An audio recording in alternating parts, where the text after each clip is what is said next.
신앙생활하면서 참 안타까운 사실은 우리가 큰 죄에 대해서는 경계심을 가집니다.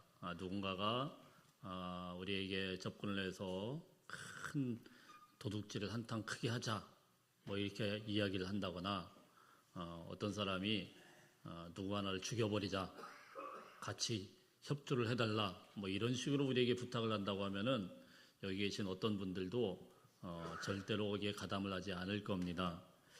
그렇죠? 예, 그런데 왜냐하면 이거는 너무나도 뭐 사회적으로도 큰 악이고 누가 봐도 이거는 절대로 하면 안 되는 그런 범죄라는 걸 잘 압니다. 그런데 누군가가 그냥 재미로 구경 한 번만 가자 그러면서 예를 들어서 강원의 정선, 강원랜드 그런 데 한번 가서 구경을 한번 해보자 뭐 이런 식으로 이야기를 하면 조금 말이 달라질 수가 있어요. 뭐 그렇다고 여러분들이 간다라는 게 아니고 뭐 살인죄에 가담하는 것도 아니고 그냥 재미로 호기심에 가서 한번 보는 거, 기웃기웃거리는 거 그게 무슨 문제가 되겠나. 근데 사실 도박으로 집을 날리고 인생을 나락으로 치닫게 되는 사람들이 처음에 다 그렇게 시작을 했다고 합니다.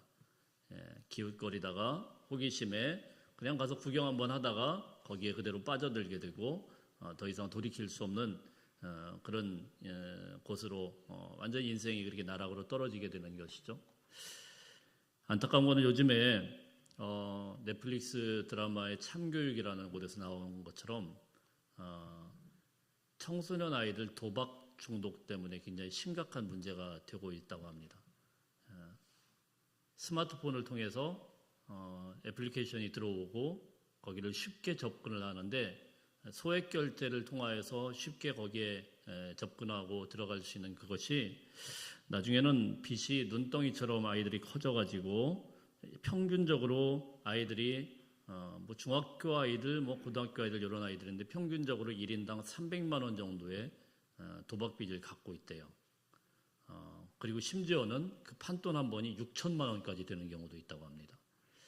지난번에 6월 22일에 지금도 이제 조사 중이라고 하는데 지금 전국에서 이 사이버 도박 자진 신고 기간이라고 해요. 이 기간에 신고를 하면 나라에서도 좀 어느 정도 좀 사정을 봐주겠다 그래서 자진 신고 기간이라서 8월 31일까지 신고 기간인데 지금 한창 진행 중이죠. 6월 22일자 연합뉴스 통계를 보니까 전국에서 294건 정도가 지금 이미 신고를 했고 강원도에 있는 어느 학교인지는 모르겠지만 한 학교, 고등학교인데요.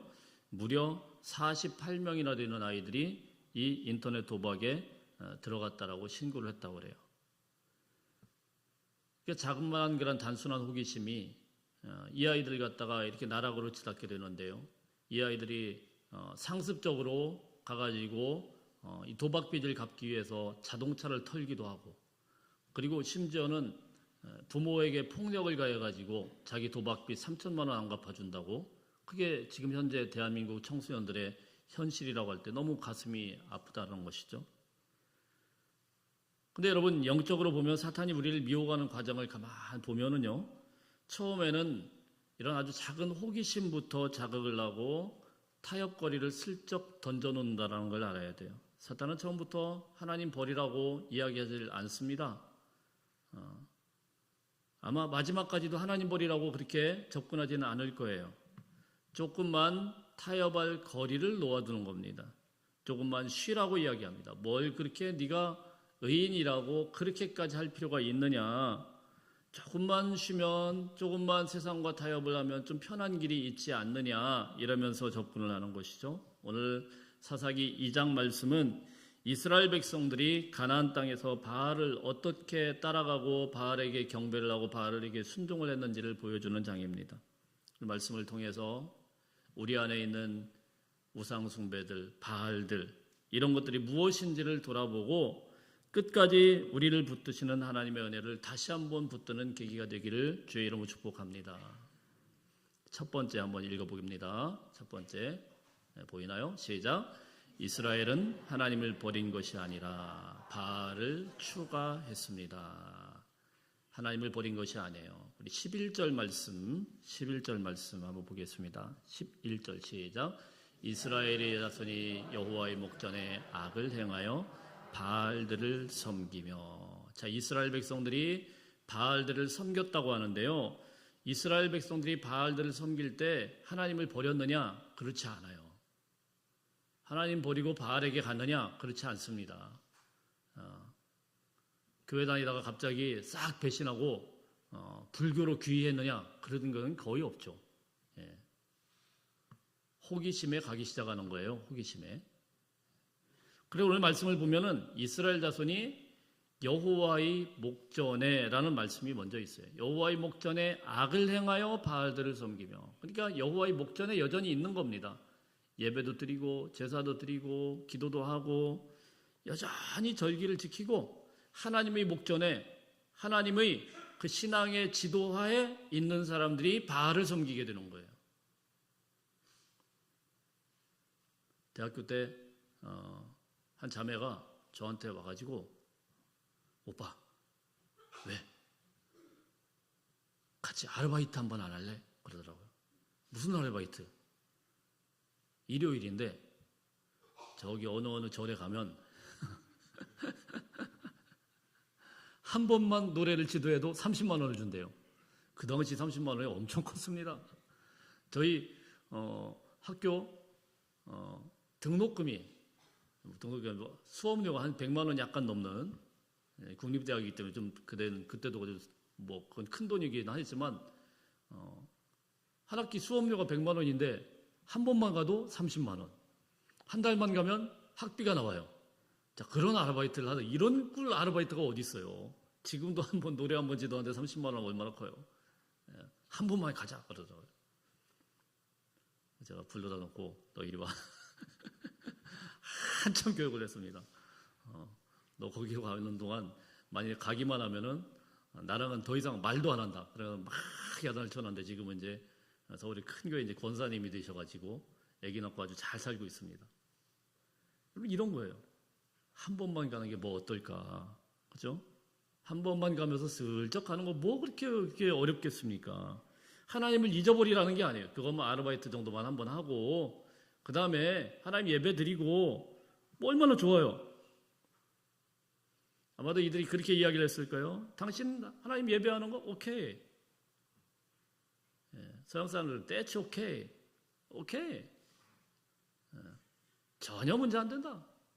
그러나 이곳 가나안에서 살아가려고 하면 가나안 땅의 법을 지킬 줄 알아야 된다. 가나안의 법은 모든 것들이 바알의 통제하에 있다.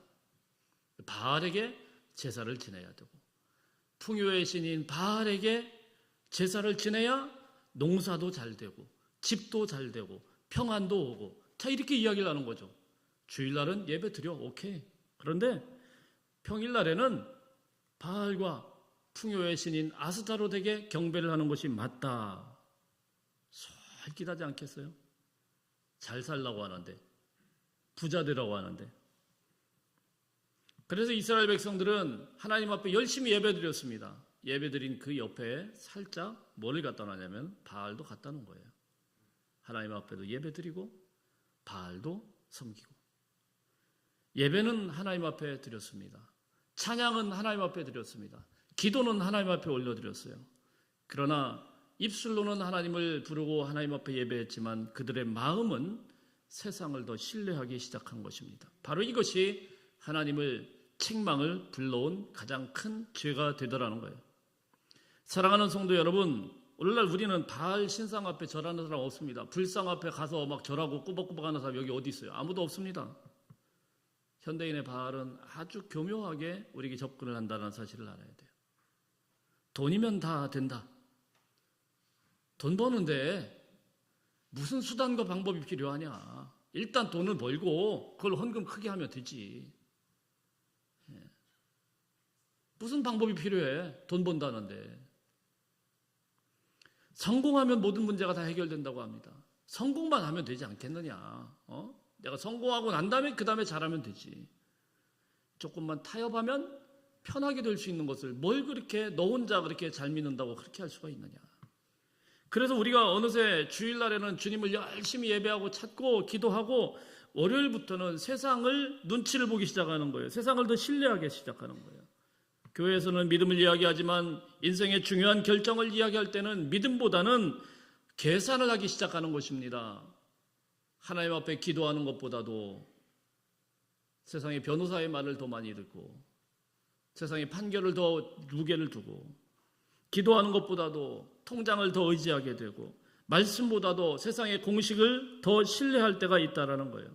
겉으로는 하나님을 믿는 하나님의 백성이지만 그 속마음으로부터는 전혀 다른 것들을 따라가고 있는 그런 바알도 갖다 놓은, 바알도 같이 섬기고 있는 그런 이중 플레이를 하는 그런 사람들이라는 겁니다. 하나님께서는요, 우리의 삶의 어떤 한 부분만을 요구하는 게 아닙니다. 주일날만 요구하는 게 아니고 매일매일 매순간 모든 곳에서 하나님을 예배하는 예배자를 부르신다라는 것 사실이에요. 신명기 6장 5절 말씀에 보면은 유명한 말씀입니다. 한번 읽어보겠습니다. 신명기 6장 5절 시작. 너는 마음을 다하고 뜻을 다하고 힘을 다하여 내 하나님 여호와를 사랑하라. 자, 어떻게 하라고요? 마음을 다하고 뜻을 다하고 힘을 다하고. 대충 하라는 게 아니에요. 온 마음으로 모든 뜻으로 하나님을 사랑하라. 성도 여러분, 혹시 오늘 우리의 마음속에 하나님도 섬기지만 몰래 살짝 놓은 그런 바알들은 있지 않습니까? 은근슬쩍 우리를 지배하고 우리를 통제하는 것들이 있어요. 돈입니까? 여러분의 자녀들입니까? 건강입니까? 노후 대책입니까? 사람들의 어떤 인정입니까? 하나님보다도 더 의지하는 것이 혹시 있다고 하면은 그것은 오늘 이 시간에 우리가 부숴뜨려야 되는 바알입니다. 쉽지 않죠. 그러나 제거해야 온 마음을 하나님 앞에 드릴 수 있는 거예요. 그것을 잘라내고 버려야 온 뜻을 향하여서 온 힘을 향하여서 하나님 앞에 향할 수 있는 거예요. 하나님께만 믿음을 드리는 신실한 주님의 백성들, 축복된 하나님의 사람들 다 되시기를 주의 이름으로 축복합니다. 자, 두 번째입니다.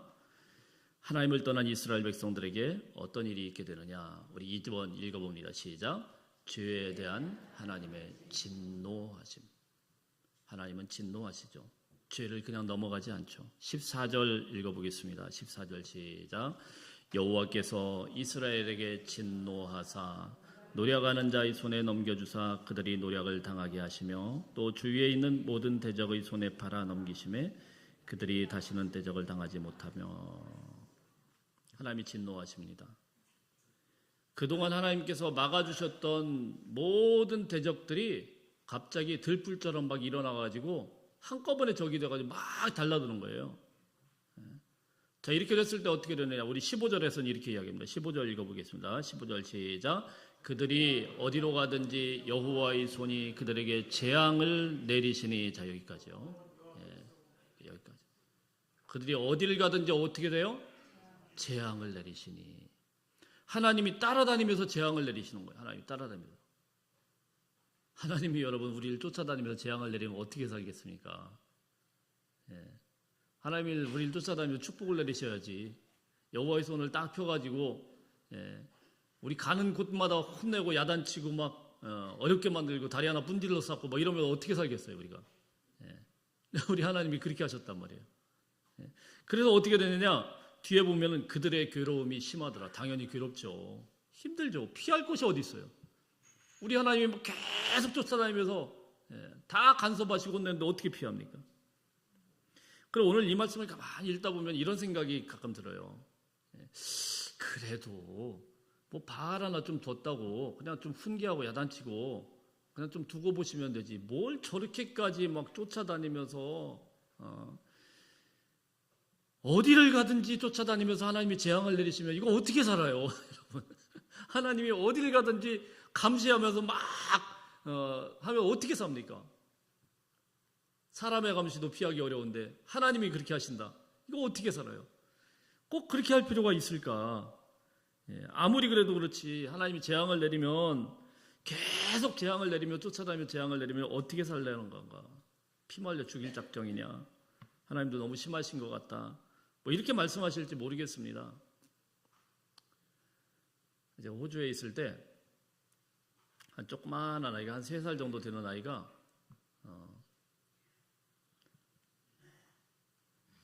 그 아빠한테 엄청나게 혼나는 장면을 한번 봤습니다. 동양 사람이 아니고 호주 사람이에요. 호주 아이 백인 아이 그 귀엽게 생긴 아이가 아빠는 거의 헬스클럽 관장처럼 뭐 이런 사람이거든요. 이 아빠한테 딱 번쩍 들어가지고 엄청나게 두들겨 맞고 혼나는 걸 봤어요. 막 흥분을 해가지고 아빠가 막 소리를 빡 지르면서 커다란 손으로 번쩍 한 손으로 번쩍 들더라고요. 막 오독자기를 때려요. 이러면 됩니까 안 됩니까? 안 되죠. 우리나라에서도 이건 큰일 날 일이죠 지금은. 근데 호주 사회는요 이렇게 되면 바로 아동학대범으로 딱 찍혀가지고요 바로 붙들려 갑니다. 경찰이 바로 출동해요. 큰일 납니다. 근데 아이를 그냥 그것도 대낮에 길바닥에서 막 번쩍 들어가지고 막 때리는 거 막 소리를 고래고래 지르면서 왜 그러나 가만 보니까 이 아이가요 도로로 막 뛰어들어간 거예요.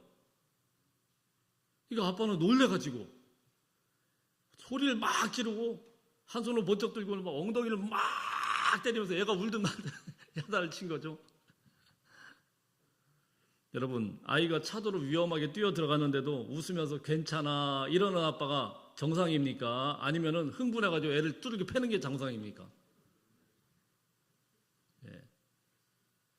애가 죽지 않을 만큼 뚜르게 패는 게 정상이죠.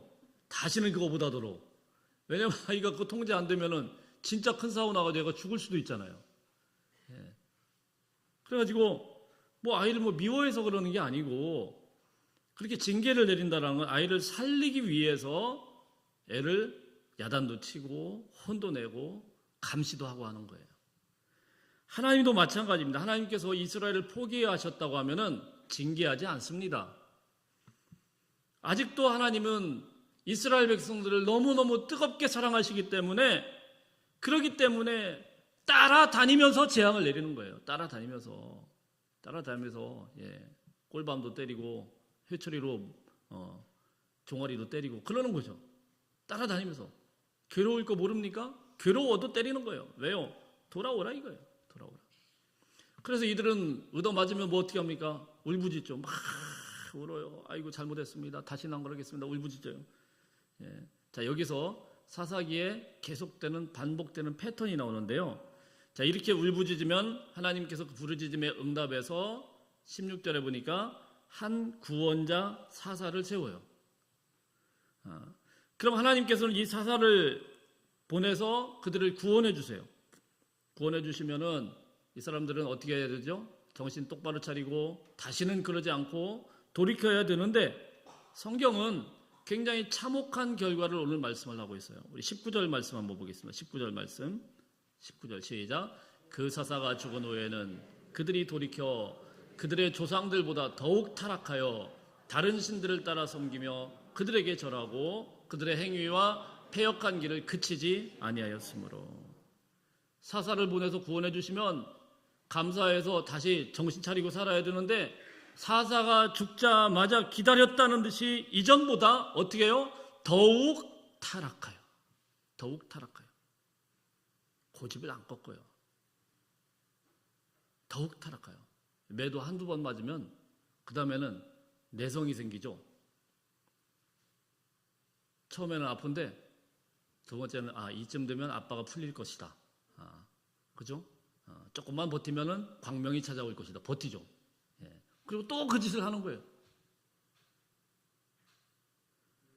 예전에 성경 공부를 하는데 한 집사님께서 그런 고백을 합니다. 자기가 영업할 때 힘 있는 고객들을 붙들어 놓기 위해서 술집에 룸을 만들어 놓고 그리고 아가씨들을 거기다 보내고 뭐 이런 짓을 했다라는 거죠. 그게 너무 마음에 걸려가지고 막 고백을 하는 거예요. 근데 이게 한 번 할 때는 괜찮았는데 한 번 할 때 너무 힘들었는데 두 번, 세 번 반복이 되니까 교회에서는 집사님인데 밖에서는 또 나가가지고 또 그분들 또 고객을 해야 자기가 올라가니까 그렇게 하더라는 거예요. 여러분, 우리의 삶의 타협도 이것은 똑같아요. 처음에 대학에 입학해가지고 어떤 사람이 뭐 세상 문화에 마주할 때, 뭐 직장에 들어가가지고 마주할 때, 딱 한 번만 일하는 마음이 드는 거예요. 술도 먹고 야한 농담도 하고 뭐 접대도 하고 그냥 딱 한 번이야. 그 한 번이요. 2번이 되고 3번이 되고 이렇게 해서 나중에 반복이 되면 타성에 젖어버려요. 그러면 나중에는 어떻게 되냐면 영적인 감각이 마비가 됩니다. 이게 뭔 나쁜 짓이야. 나도 먹고 살기 위해서 하는 짓인데 세상을 살려면 어쩔 수 없잖아. 예수님이 뭐 직장생활 해봤냐? 그죠? 예수님 직장생활 안 해봤죠. 직장생활 해보면 예수님도 마음이 달라지실 거야. 뭐 이러면서 자꾸 자기 합리화를 하는 거죠. 죄라는 거는요, 결코 그 자리에 가만히 있지를 않아요. 처음에는 양심이 아파옵니다. 그래서 그걸 붙들고 하나님 앞에 회개도 합니다. 근데 조금 지나면은 조금 덜 불편해져요. 그리고 어느 순간부터는 스스로를 설득하면서 다독이기 시작해요. 다들 그렇게 사는데 괜찮아 이렇게 다독여요. 괜찮아 뭐 나만 그렇게 예민하게 살 필요가 뭐가 있냐. 이 사람도 살고 저 사람도 사는데 김 집사님도 살고 우리 교회 권사님, 우리 교회 분들은 안 그런 것 같은데 저쪽 교회 권사님 보니까 권사라는 분이 저렇게 하더라 막 이래가면서 나도 그렇게 하면 괜찮지 않겠냐 이러면서 스스로를 합리화하는 거예요. 처음에는 죄를 짓습니다. 나중에는 죄를 합리화하고요. 나중에는 죄가 죄로 느껴지지도 않고 죄가 죄라는 것이 전혀 감각적으로 무디어져 버리는 거예요. 사랑하는 성도 여러분, 죄보다 훨씬 더 무서운 게 무엇이냐면은 익숙해지고 마음이 굳어지는 겁니다. 하나님의 음성에 더 이상 떨리지를 않아요. 예배를 드려도 감격이 없어요. 찬양을 불러도 눈물이 없어요. 말씀을 들어도 마음이 움직이지를 않아요. 기도하지 않아도 불편함이 없고 예배를 빠져도 양심이 무뎌집니다. 하나님이 멀어지신 것이 아니고 내가 마음으로부터 점점 완악해져 가는 겁니다. 그래서 하나님께서는 죄의 크기보다도 마음의 완고함을 훨씬 더 경계하고 주의하라고 말씀하시는 겁니다. 죄인은 어떤 죄를 짓더라도 하나님 앞에 회개할 수 있어요. 그러나 완악한 사람은 회개하지 않습니다. 여러분, 베드로를 생각해 보세요. 베드로가요, 예수님이 십자가에 달려 돌아가실 때 가까이 갔다가 3번이나 부인을 합니다. 나중에는 계집종 앞에서 불쬐면서 계집종 앞에서 나는 저 사람과 아무 상관이 없다 그러고 홀딱 도망갔습니다. 이게 베드로예요. 아마도 우리 주님께서요, 베드로 도망가는 모습을 보셨을 거예요. 멀지 않았어요. 멀찍이서 보니까 야, 베드로가 배신하고 가는구나. 우리 주님의 마음이 얼마나 무너져 내렸겠습니까? 가장 사랑하는 제자 베드로도 저렇게 가는구나. 이게 베드로였거든요. 가룟 유다는 어땠나요? 가룟 유다는 3번이나 거듭 배신한 베드로가 더 큰 죄를 저질렀습니까? 은 30에 가룟 유다가 한 번 팔아먹은 가룟 유다가 더 큰 죄를 저질렀습니까?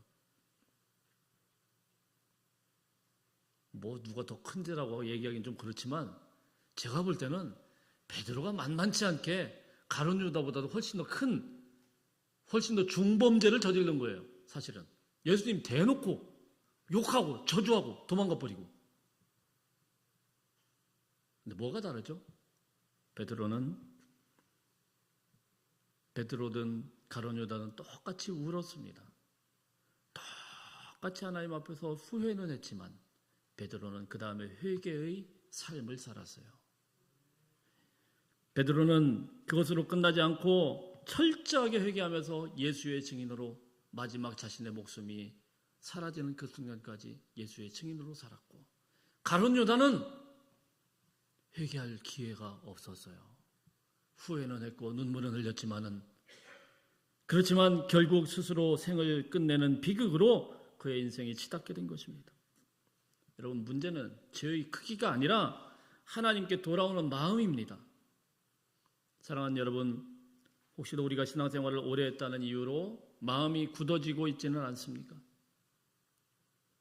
말씀은 너무너무 잘 알아요. 많이 알아요. 설교도 많이 듣습니다. 기도도 오래 했습니다. 저는 가끔 하나님 앞에 기도할 때 그런 생각이 들어요. 하나님, 제가 이렇게 우리 성도님들에게 말씀을 막 전하는 것도 중요하지만 우리 성도님의 마음밭이 부드러워져가지고 이걸 잘 받아줘야 되는데 완고하면 안 되지 않습니까? 저 기도하는 기도의 내용 중에 그런 것들이 있어요. 주님, 완고하지 않게 하십시오. 저의 마음이 부드러워지게 해주십시오. 설교도 많이 듣고 기도도 오래 했고, 그런데 예수님을 만났을 때의 그 처음 그 떨림은 다 사라지는 거예요. 죄를 지으면 여전히 마음이 아프십니까? 회개의 눈물이 아직도 여러분들 안에 있습니까? 사랑하는 성도 여러분, 죄는 사람을 하루아침에 무너뜨리지 않습니다. 조금씩 감각을 무디게 맙니다. 조금씩 양심을 굳게 만듭니다. 조금씩 하나님 없이도 살아갈 수 있다라는 착각 속으로 죄가 끌어내린다라는 거예요. 그래서 우리는 조그마한 죄라도 절대로 가볍게 여기면 안 됩니다. 이 정도는 괜찮겠지. 이 정도는 괜찮겠지. 그러면서 타협하는 순간 이 작은 타협이 결국은 여러분의 삶을 걷잡을 수 없는 나락으로 끌어내리게 될 것입니다. 그러므로 여러분, 주의 성령께서 여러분을 조금이라도 마음에 가책을 주고 책망하신다라고 하면은 그것은 하나님께서 여전히 나를 아직도 사랑하고 계시구나, 하나님의 징계의 채찍이구나 생각하시고 주님 앞에 철저하게 회개함으로 하나님 앞에 나음을 얻는 주의 백성들 다 되시길 바랍니다. 사랑하는 성도 여러분, 그래서 우리는 십자가 앞으로 나와야 됩니다. 우리의 결심보다도 하나님의 은혜가 훨씬 더 큽니다. 우리의 실패보다도 하나님의 긍휼이 훨씬 깊습니다. 우리가 하나님을 붙드는 손보다도 하나님께서 우리를 지금 붙들고 계시는, 부어주시는 하나님의 은혜가 훨씬 더 강합니다. 그러므로 넘어졌다고 하면 다시 일어나시길 바랍니다. 죄를 지었다고 하면 다시 회개하십시오. 굳어진 마음을 주님 앞에 내어놓으시고, 주님, 저를 새롭게 하여 주옵소서. 주 앞에 겸손하게 나갈 수 있는 하나님의 백성들 다 되시기를 축복합니다. 세 번째입니다. 세 번째 한번 읽어보겠습니다. 시작. 하나님은 우리를 포기하지 않으시기에 우리를 빚어 가십니다. 오늘 마지막 장면은요, 사실 우리가 읽지는 않았습니다. 20절부터 23절 말씀에 보면 굉장히 의외의 장면을 보여주고 있어요.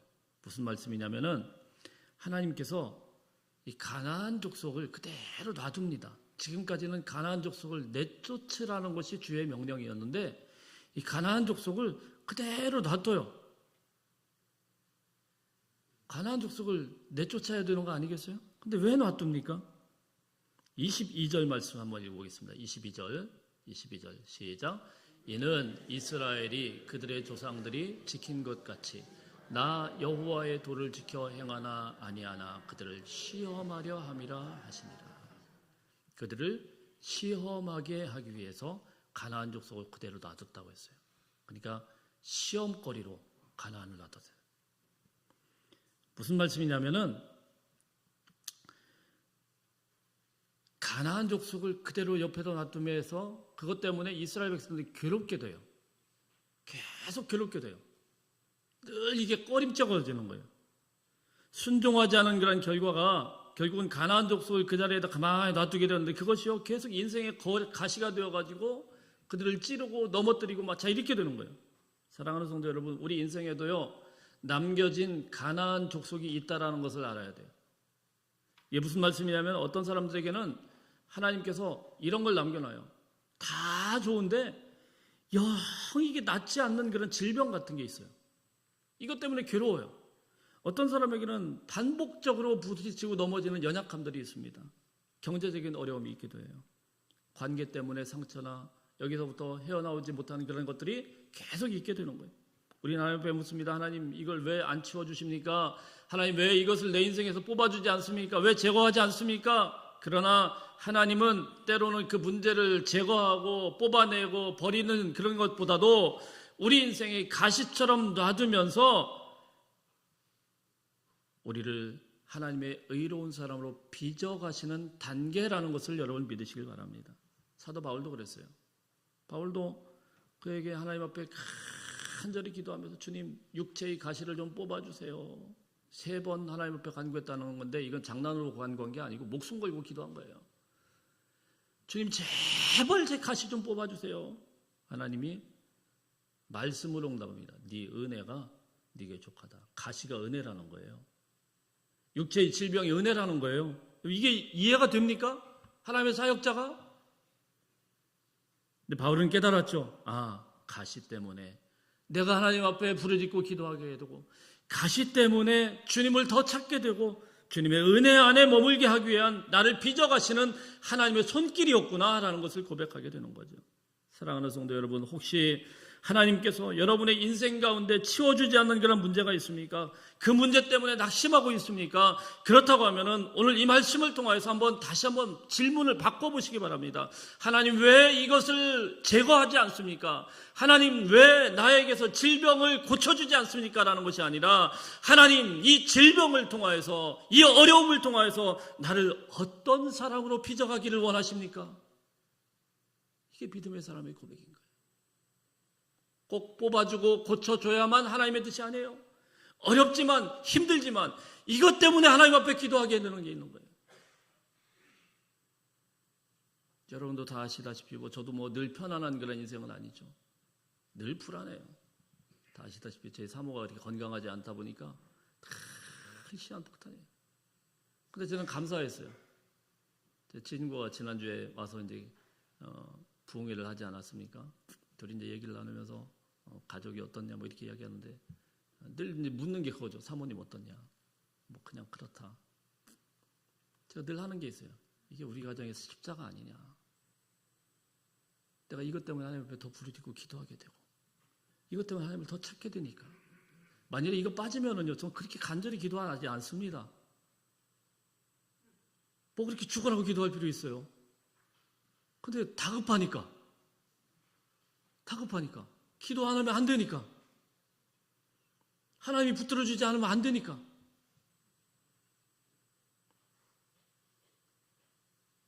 암 수술을 지금 2번째 했고 이런 얘기 자꾸 하면 안 되는데 그죠? 여러분들에게 기도 제목을 드리기 위해서 그런 게 아닙니다. 안 당해보면 몰라요. 신장이 지금 한 20% 정도밖에 안 남아 있습니다. 그리고 기도를 어떻게 안 해요? 관리하면서 기도해야죠. 여러분 이렇게 하나님 앞에 질문을 바꾸는 순간 고난이라는 것은 저주가 아니라 믿음의 학교가 됩니다. 눈물은 절망이 아니라 하나님의 음성을 듣는 자리가 됩니다. 광야는 버려진 땅이 아니라 하나님을 가장 깊이 만나는 장소가 됩니다. 사랑하는 성도 여러분, 우리가 사사기를 읽다 보면은 계속 실망하게 돼요. 백성은 자꾸 넘어집니다. 실패합니다. 사사를 보내지만 사사는 잠깐뿐이에요. 사사가 죽으면 백성은 또 걷잡을 수 없이 또 실패하고 나락으로 떨어집니다.